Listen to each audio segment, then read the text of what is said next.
നമസ്കാരം. ഒരിക്കൽ ഇന്ത്യയുടെ പ്രധാനമന്ത്രി പദത്തിലേക്ക് പരിഗണിക്കപ്പെടുന്ന CPM-നും ഇന്ത്യയിലെ ഇടതുപക്ഷത്തിനും ഈ ലോക്സഭാ തെരഞ്ഞെടുപ്പ് അതിജീവനത്തിന്റെ പാതയിൽ നിർണായകമാണ്. 2009 മുതൽ ഇങ്ങോട്ട് ലോക്സഭയിലെ പ്രാതിനിധ്യത്തിൽ വലിയ ഇടിവ് നേരിട്ടുകൊണ്ടിരിക്കുന്ന ഇടതുപക്ഷവും CPM-ഉം തിരിച്ചുവരേണ്ട കഠിന ശ്രമത്തിലാണ്. കഴിഞ്ഞ തവണത്തേക്കാൾ വ്യത്യസ്തമായി ഉത്തരേന്ത്യയിൽ കൂടുതൽ ഇടത്ത് മത്സരിക്കാതെ ഇന്ത്യ സഖ്യത്തിന്റെ ഭാഗമായി BJP-യെ തോൽപ്പിക്കുക എന്ന മുഖ്യ ലക്ഷ്യം നിറവേറ്റാനാണ് CPM അടക്കമുള്ള ഇടതുപക്ഷത്തിന്റെ ശ്രമം. 1952 ഒന്നാം പാർലമെന്റിൽ പ്രതിപക്ഷ നേതാവ് പദം അലങ്കരിച്ച കേരളത്തിന്റെ സ്വന്തം AK ഗോപാലൻ, AKG അടക്കം 16 കമ്മ്യൂണിസ്റ്റ് പാർട്ടി അംഗങ്ങളുടെ സാന്നിധ്യം ഒന്നാം പാർലമെന്റിൽ തിളക്കമായി. പിന്നീട് ലോക്സഭയിൽ ഇടതുപക്ഷം ഏറ്റവും ശോഭിച്ചത് 2004-ലാണ്.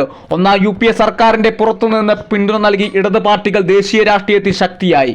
പശ്ചിമ ബംഗാളിൽ പാർട്ടിയുടെ പ്രതാപം ഉച്ചസ്ഥാനിയിൽ നിന്ന കാലം. അന്ന് CPM-ന് ഒറ്റയ്ക്ക് ലോക്സഭയിൽ 43 അംഗങ്ങളുണ്ടായിരുന്നു. ലോക്സഭയിൽ ഇടത് കക്ഷികളുടെ അംഗബലം പരിശോധിക്കുമ്പോൾ 1996-ൽ 52 അംഗബലം. 32 സീറ്റ് CPM-ന് സ്വന്തമായി ലഭിച്ചു. 98-ലേക്ക് വന്നപ്പോൾ 42 ഇടതുപക്ഷത്തിന്റെ അംഗബലം. 2004-ലേക്ക് വന്നപ്പോൾ 53 അംഗബലം ഉണ്ടായിരുന്നു. CPM-ന് 43 സീറ്റാണ് ലഭിച്ചത്. 2009-ലേക്ക് വന്നപ്പോൾ ഇടതുപക്ഷത്തിന്റെ അംഗബലം 24 ചുരുങ്ങി. CPM-ന്റെ അംഗബലം 16 ചുരുങ്ങുകയും ചെയ്തു. CPI-ക്ക് 4. അതുപോലെ തന്നെ 2014-ലേക്ക് വന്നപ്പോൾ ഇടതുപക്ഷത്തിന്റെ മുഴുവൻ അംഗബലം 11.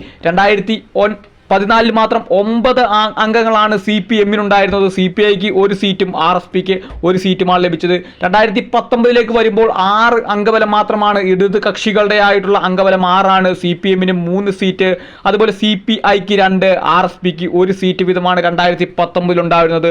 2024 തെരഞ്ഞെടുപ്പ് ഫലം വരുമ്പോൾ CPM-ന്റെയും ഇടതുപക്ഷികളുടെയും കക്ഷിബലം, അംഗബലം എത്രയാണ് തീർച്ചയായിട്ടും അറിയാൻ സാധിക്കും. ഇടതുപക്ഷത്തിന് നിർണായകമായിട്ടുള്ള ഒരു ലോക്സഭ തെരഞ്ഞെടുപ്പ് തന്നെയാണ് നടക്കുന്നത്.